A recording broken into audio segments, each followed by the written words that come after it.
Écoutez bien le président de la République française, Emmanuel Macron. C'est-à-dire il parle dans l'impression. Il nous prouve que lui n'accélère personne. Compte tenu de la situation de l'Afrique. C'est-à-dire lui n'accélère personne.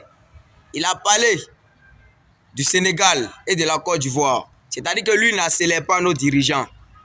Il ne prend jamais une décision à leur place. C'est-à-dire que c'est à eux de gérer ce qu'ils peuvent gérer.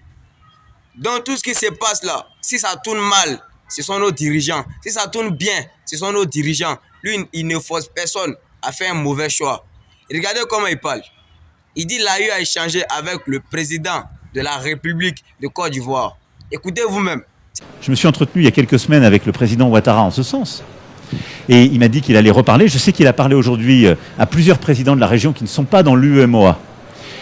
Ce que, me semble-t-il, l'intérêt de l'Afrique de l'Ouest, c'est aujourd'hui de dire on arrête avec le nom franc CFA, on sort du système et de ses contraintes. Mais ce n'est toujours pas le cas. C'est pas moi qui gère la politique monétaire du Sénégal, de la Côte d'Ivoire ou autre. C'est aux dirigeants de l'Afrique de l'Ouest de le décider. Moi, je leur ai dit, tout est sur la table. J'ai pris toutes les responsabilités.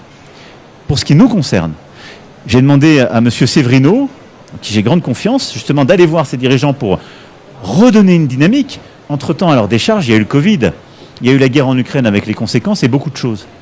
Donc maintenant, j'attends vraiment de eux qu'ils aillent au bout pour changer le nom.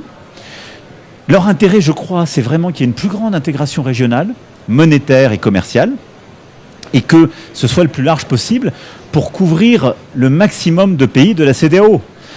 Parce que ce dont l'Afrique a besoin, c'est d'une plus grande intégration.